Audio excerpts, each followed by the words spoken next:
Le docteur Saddam était une étoile brillante dans le monde de la médecine, dont la renommée s'étendait très loin. Sa plus grande qualité était sa capacité à atteindre la racine de chaque maladie. Chaque patient le considérait comme une dernière lueur d'espoir. Un soir, alors que la clinique était sur le point de fermer, quelqu'un frappa violemment à la porte. Saddam ouvrit et vit un homme étrange debout devant lui. Le visage pâle, la terreur dans les yeux et une supplication tremblante sur les lèvres. « Docteur, sauvez-moi !»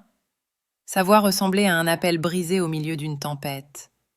Le médecin le fit entrer, lui offrit un verre d'eau et demanda doucement.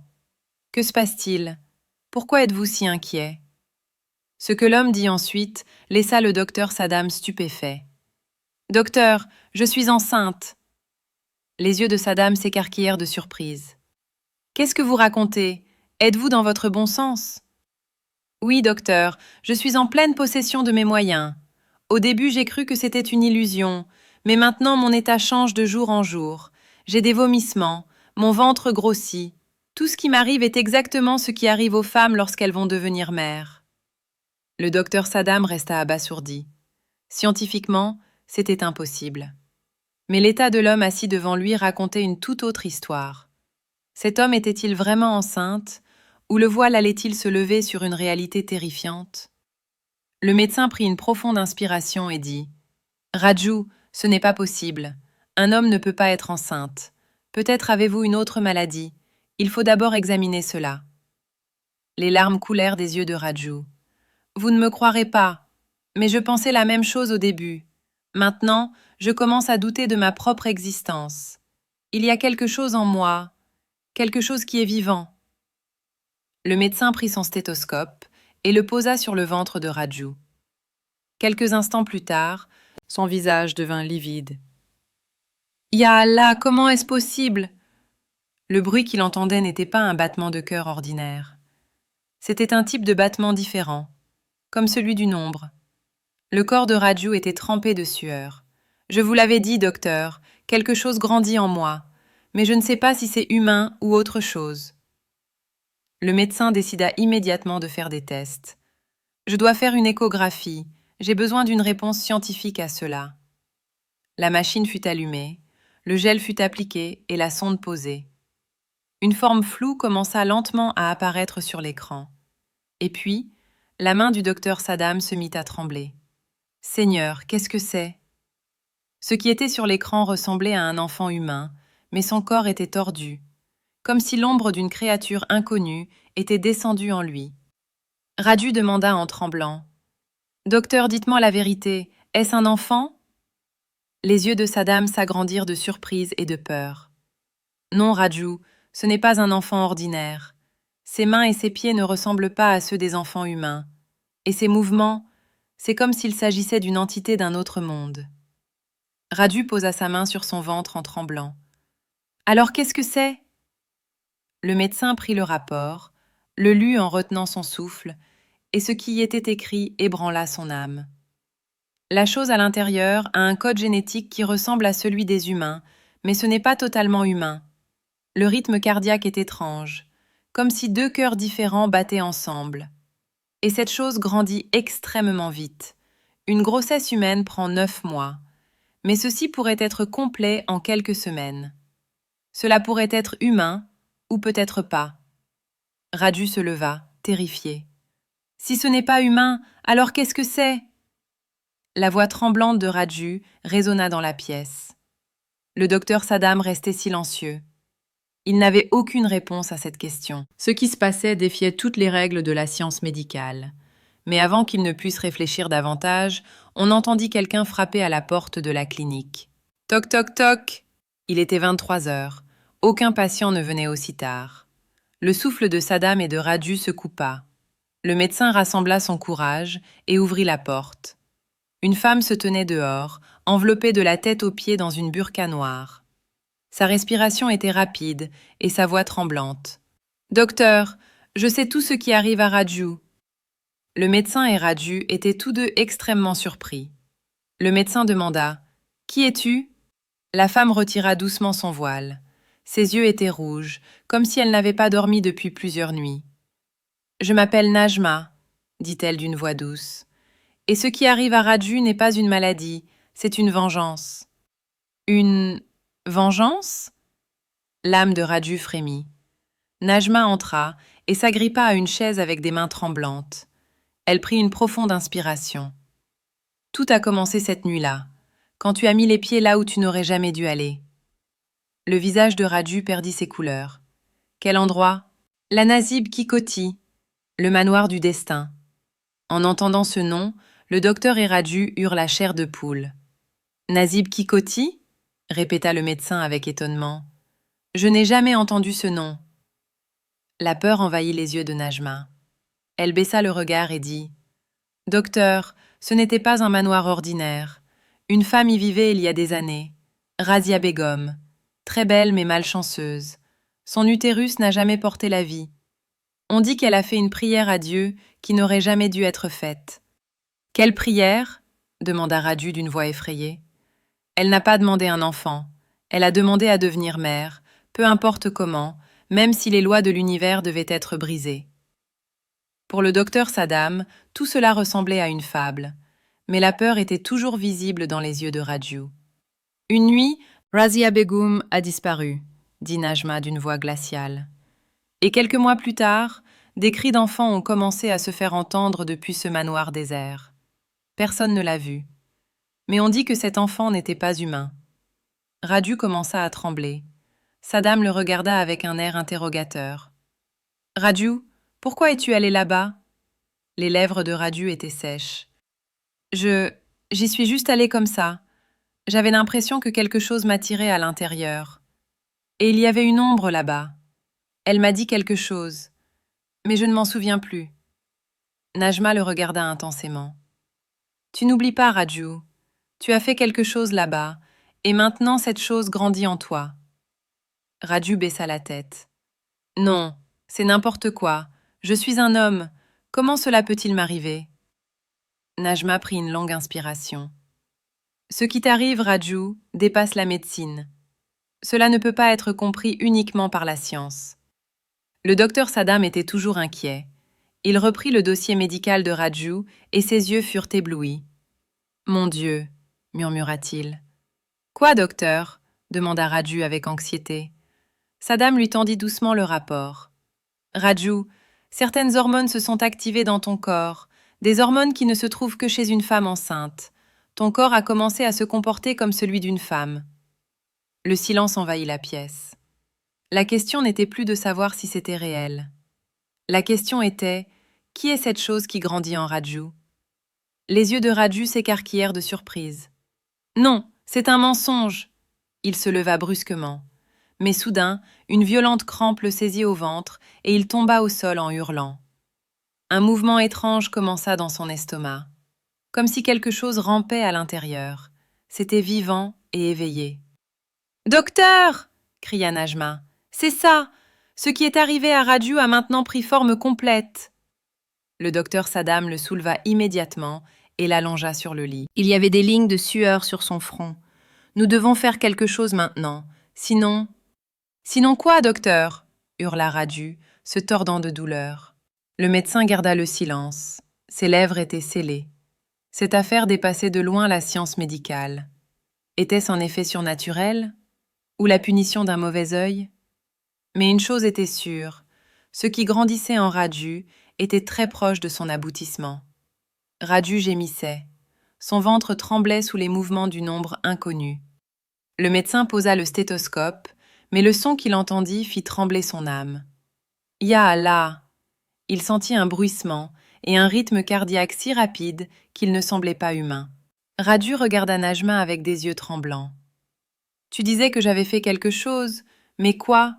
Qu'ai-je fait à la fin ?» Il y avait un étrange mystère dans les yeux de Najma, un mélange de peur et de regret. « Tu as touché quelque chose qu'il était interdit de toucher. » Les souvenirs de Raju commencèrent à s'embrouiller avec le passé.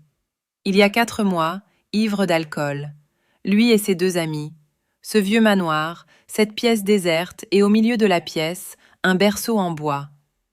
La respiration de Raju s'accéléra. « J'ai juste poussé le berceau. » Les larmes coulèrent des yeux de Najma. C'est le berceau où Razia Begum a rendu son dernier soupir, où elle a laissé son rêve inachevé. Le docteur Saddam dit en tremblant. Cela signifie que ce que Razia Begum désirait grandit maintenant dans le ventre de Raju. Najma hocha doucement la tête. La chemise de Raju était trempée de sueur. Quelque chose commençait à émerger de son ventre, comme si quelque chose essayait de sortir. « Docteur, sauvez-moi, cette chose va me dévorer !» Le médecin voulut sortir une injection à la hâte.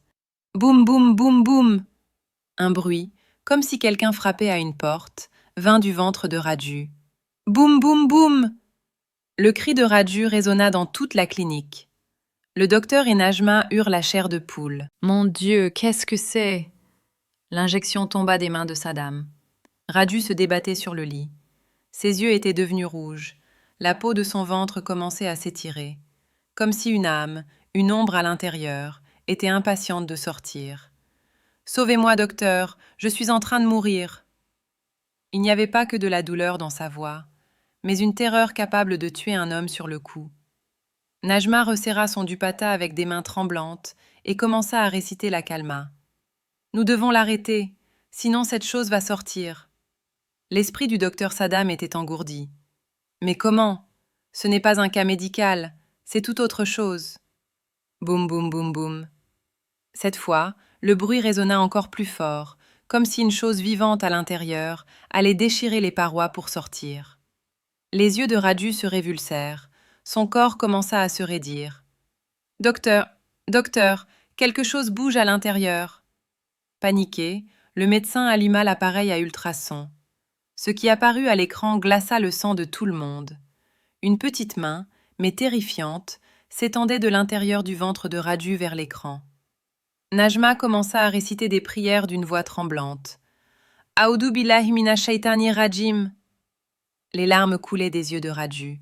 « Docteur, ça va me tuer! Enlevez-le !» Mais le médecin était désormais impuissant. Ce combat dépassait l'entendement humain. Et puis, goutte, goutte, du sang commença à couler du nez de Raju. Des gouttes rouges s'écoulèrent aussi de ses oreilles. Les murs de la clinique résonnaient encore des boum-boum. La voix de Najma tremblait.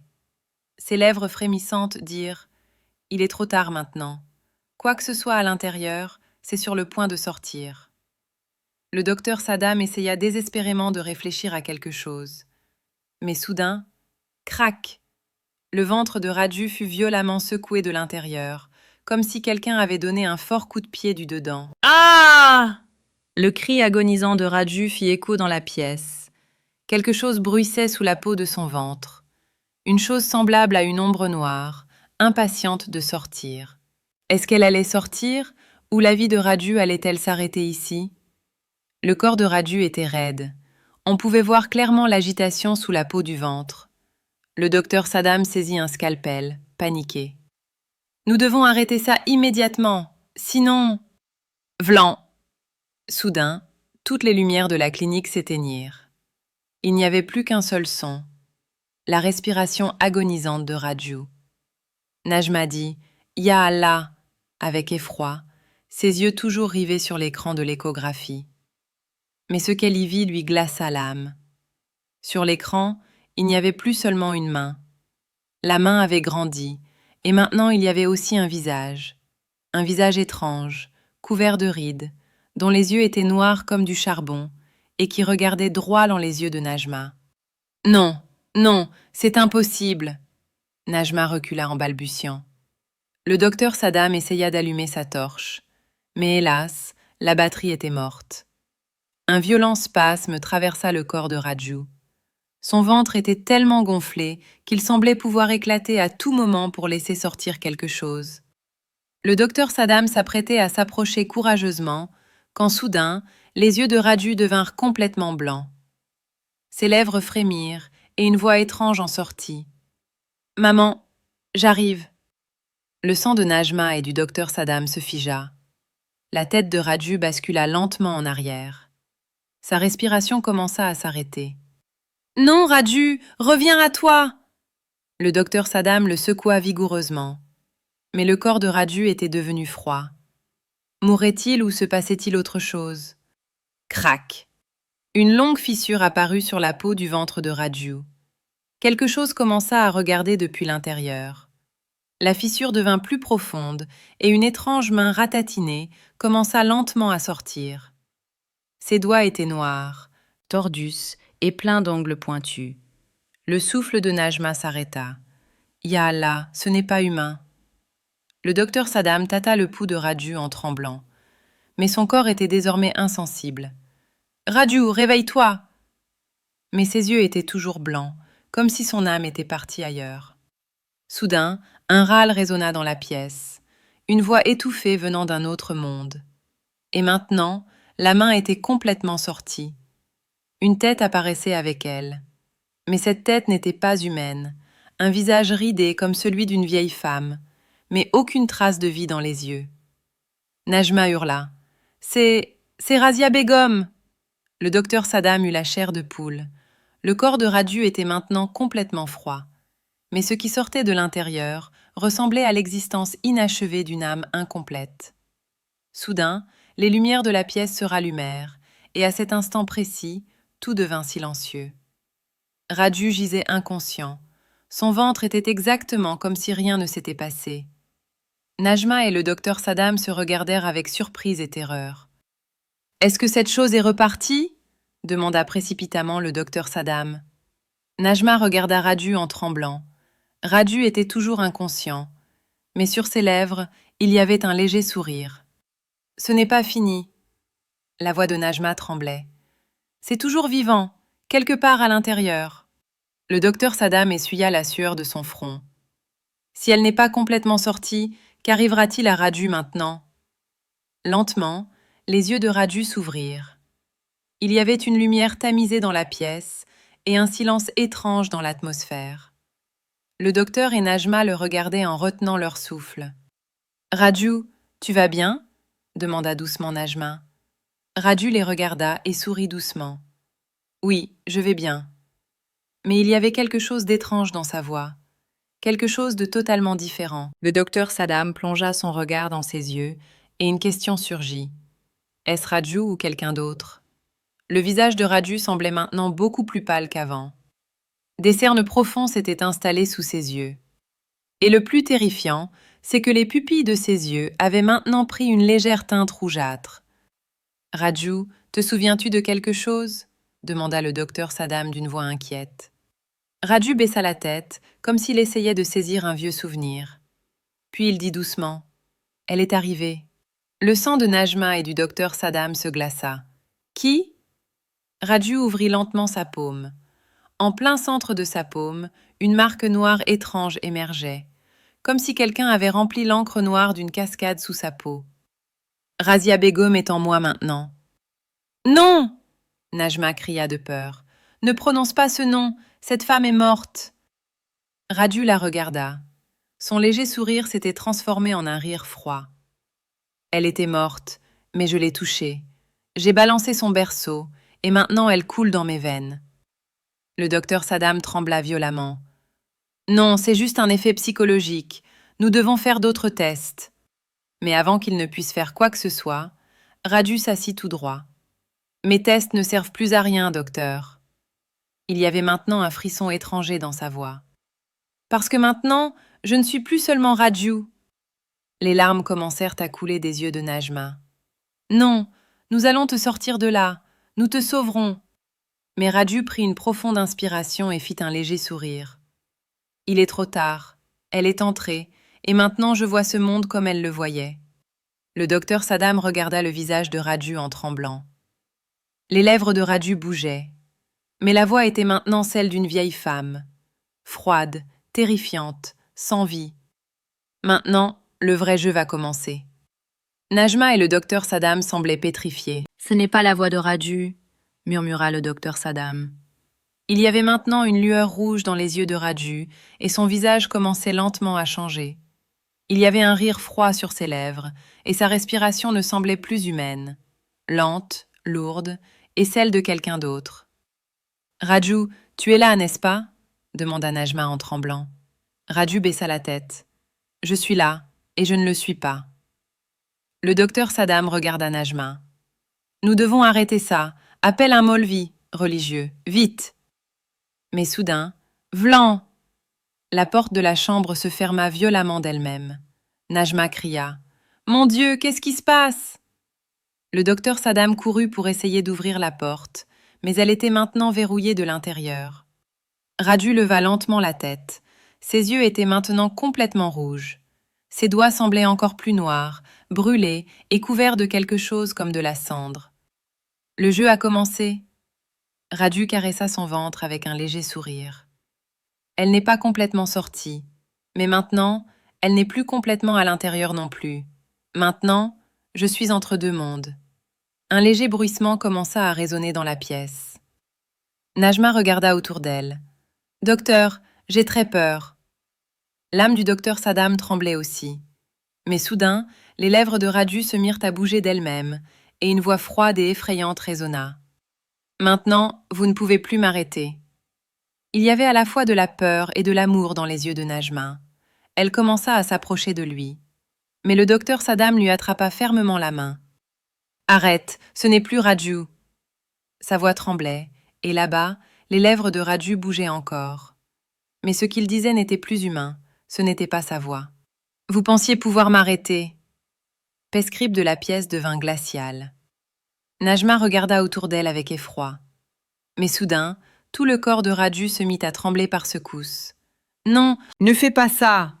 Maintenant, deux voix sortaient de sa bouche en même temps, celle de Raju et celle d'une vieille femme. Le docteur Saddam dit en tremblant « Prononce le nom d'Allah, Najma. Récite la sourate Yassine, tout de suite. » Najma dit « Bismillah » en pleurant et commença la récitation. Soudain, Raju poussa un grand cri. Son corps tomba au sol et commença à se tordre violemment. Ce visage maudit qui était apparu dans sa paume ouvrait maintenant lentement la bouche, comme s'il criait lui aussi. La récitation de Najma s'accéléra. Soudain, toutes les fenêtres de la pièce s'ouvrirent violemment et une fumée noire commença à sortir du corps de Raju. Le docteur Saddam et Najma observaient cette scène en retenant leur souffle. Les cris de Raju commencèrent à faiblir. Il gisait sur le sol, se tordant. Puis soudain, tout devint calme. Un profond silence envahit la pièce. Le docteur Saddam regarda Najma avec peur. Est-ce qu'elle est partie? Les larmes coulaient des yeux de Najma. Elle tâta le pouls de Raju en tremblant. Aucun mouvement. Non, non, Raju, lève-toi! Mais les yeux de Raju étaient fermés. Son corps était devenu froid. Nous sommes arrivés trop tard. La voix du docteur Saddam tremblait. Soudain, les lèvres de Raju bougèrent. Le souffle de Najma et de Saddam s'arrêta. Les yeux de Raju s'ouvrirent lentement, mais ils brillaient toujours d'un rouge écarlate. Il y avait un silence épais dans la pièce. Était-ce toujours Raju ou était-il devenu autre chose? Najma lui prit la main en tremblant. « Raju, tu nous entends ?» Raju bougea lentement ses doigts. Puis une voix lente mais lourde sortit. « Najma. » Le docteur Saddam poussa un soupir de soulagement. « Alhamdulillah, on dirait qu'il va bien. » Mais alors, Raju sourit. Un sourire froid et sans vie. « Mais je ne suis pas Raju !» Le sang de Najma et du docteur Saddam se figea. « Non, ce n'est pas possible !» s'écria Najma. Raju écarta les doigts. Sa paume était devenue complètement noire et ses ongles étaient devenus longs et pointus. « Tu as cru qu'avec une simple récitation, je partirais ?» La voix n'était plus celle de Raju, c'était la voix de Razia Begum. Le docteur Saddam recula. « Ya Allah, ça veut dire qu'elle n'est pas complètement sortie. Il est trop tard maintenant. » Raju se leva et commença à avancer lentement. Najma recula. Mais les larmes coulaient de ses yeux. « Non, tu es mon Raju, je ne te laisserai pas partir. » Raju la regarda. Pendant un instant, cette douceur familière revint dans ses yeux. « Najma, fuis, avant que je ne te fasse du mal. » Le docteur Saddam courut immédiatement vers la porte, tira Najma et la sortit de la pièce. « Vlan !» La porte se ferma violemment. De l'intérieur, on n'entendit qu'un rire fort et effrayant, puis le silence. Najma et le docteur Saddam se tenaient dehors, le souffle rapide et le cœur tremblant. Est-ce qu'elle est partie? La voix du docteur Saddam tremblait. Najma secoua la tête. Je ne sais pas, mais une chose est sûre. Quoi que c'était, ce n'est plus seulement Raju. Fin, ou plutôt, un nouveau commencement. Amis, cette histoire ne s'arrête pas là. Ce cycle continue.